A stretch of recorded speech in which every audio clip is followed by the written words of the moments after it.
Good morning, friends. It's Heather at Bush Poppy Farm. I hope you are doing well today.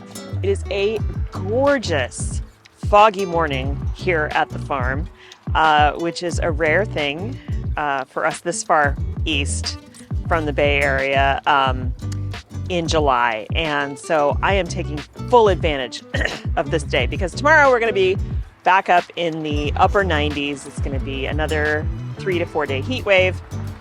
So right now it is 68 degrees, breezy and foggy, and it feels amazing. So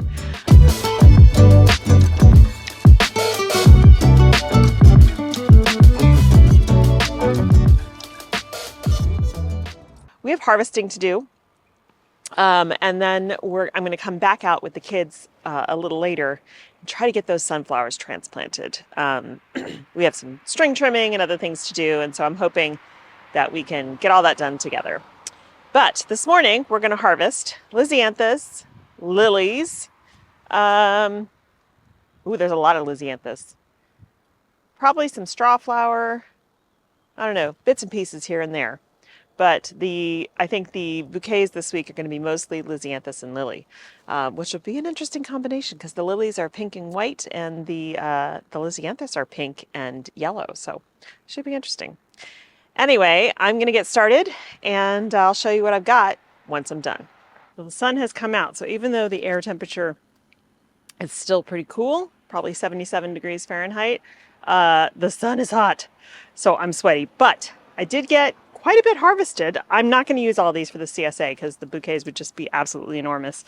So I think I might put together a few bouquets that I can, even though we're not supposed to do this, once in a while isn't a problem because it's more like a garage sale. I think I might put a few bouquets out for sale on my driveway because I don't want to lose money for stems. Okay, so what do we got? Lisianthus. Now these are all different size stems because normally when I harvest and I present for, like if I'm going to do wholesale or whatever, I want everything at the same height. But some of these stems are really short. I cut them all down to the very base of the plant. More stems will come from there, and there's still plenty of stems left. This is only a little bit.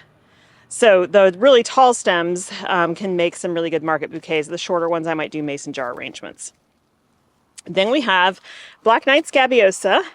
We have Bachelor Button the Bride, a couple zinnias. Those are just going to be just for us because there's not enough to do anything with. Some Rudbeckia. They're so pretty. I haven't grown Rudbeckia for harvest in ages because I used to get really short stems, but this year I'm getting tall stems just in the pollinator patch, so I might start growing them again. Some zinnias, those again just for us for the house because they're kind of beat up. And then these are the lilies. This is Lotus Queen lily. So that's a nice little combo. You'll notice there's no foliage in this, no greenery. And mostly that's because I don't have a lot to cut. Secondly, there's so many flowers and the only place they're going is for the CSA or for these roadside bouquets, and people will be happy to have lots of flowers. So, all right, I'm going to pack these up. We'll head home and then potentially come back out and get some more work done here, but there's also work to be done at home. Okay, we are back home and in the greenhouse, and it's actually pretty hot in here right now, but we're going to get some seeds started. So these are my July seeds that I'm starting for the home garden. And this is pretty much all vegetables. I want to have another succession to go in. It is July. Most of the stuff that I've chosen here are short. They have a short time period between seeding and harvest. So that's what you want to look for with your, setting up for your final summer succession. And also think about when your first average frost date is. So our first average frost is listed as December 15th, but it's always in November. So if I take that and I count back, then I know that I have plenty of time now to start these seeds. I will start my fall garden seeds probably next month, the end of next month, just so they have a little bit of time to take off. My problem, as I've said before, is really more about hours of sun. And so in my front garden, we have so many trees surrounding there. The winter is just too shady in there for most things to grow. But I can sometimes get things in and get a little bit of a harvest out before December. But then it's not enough sun. So what am I starting now? Also keep in mind when you're looking at days to harvest, give yourself a buffer, like an extra 10 days, add an extra 10 days onto that, because like I said, the daylight hours are getting shorter now. And so these days to harvest are more indicative of what it is as you're approaching the summer solstice. So this first one is a bush tomato, Ace 55. I've already got some of these growing in various places in the garden. I'm going to start another succession. This one is a determinate tomato, and which means, number one, its size is more controlled. It's bush variety. You do still have to provide some support for them, but they pretty much are going to put all their fruits out at once. So it won't be like a determinate tomato that continues to fruit throughout the season. So this one says 80 days from transplanting. So I'm going to assume it's going to be more like 90. Now, if we get a lot of really hot days, that might speed up a little bit, but I'm looking at this to be kind of at the very, very end of the season. All right, next one I have is another bush tomato. So I'm not going to start any indeterminate tomatoes right now. It's just going to be the bush ones. This one is called Patio Choice Yellow. And this one is great. It is 45 days from transplanting. So considering I'm going to sow this, it'll probably be ready to go in the ground in about 10 days. We're looking at 55, 60 days till harvest. Okay, moving on to chard. I'm going to start a bunch of chard. Really great for the garden even in the summer because chard can handle heat. And we are definitely going to get many more days of 100 plus temperatures, even though today is a cooler day. In fact, tomorrow it's going to be close to 100 for the next couple days. So chard can handle that. It can even germinate in hotter temperatures. So I'm going to start what's left of this package of Celebration chard, 58 to 63 days. Then I've got this one from Hudson Valley Seed. This one is also a rainbow chard, and so it doesn't say it on here, I don't think. Oh yeah, 60 days to harvest. And an herb, dill. So this herb tends to bolt pretty quickly, and that's okay. I can use it in lots of different forms. You can let it bolt and let the seed dry and you have dill seed, or you can use just the leaves. And the flower actually can be used, harvested and used in bouquets. So multiple uses for dill. But because the next thing I'm growing is more cucumbers, I want to make sure I have enough dill. So I'm going to start more of these homemade pickles. I'm going to start 6 of all of these, except for the tomatoes. Only 3 plants of each of those. But that homemade pickles cucumber has been really prolific, and I only have 1 of them in the garden right now, so I want to have 6 more to pop in various places to keep making pickles. It's been a really good cucumber for that.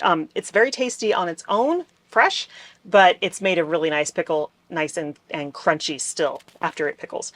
Okay, and then the other one is Bait Alpha. I did not choose this for a specific reason other than it's the only other cucumber packet I have left. So that is why I'm choosing this one. And finally, starting more artichokes.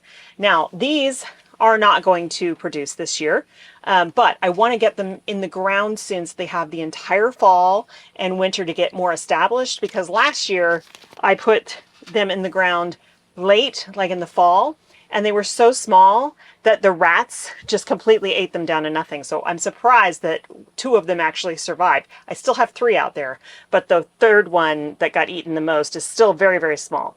So these are perennial vegetables. They'll keep coming back year after year, but I want to have a lot more of them out there, and I want them to be bigger going into the winter so that they can fight off any rodent activity that's going on. All right, I'm going to get these guys sown, and hopefully we'll be able to transplant in about 2 weeks.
So that's a mishmash bouquet of stuff that is left over, but that's going to go in the house for us to enjoy.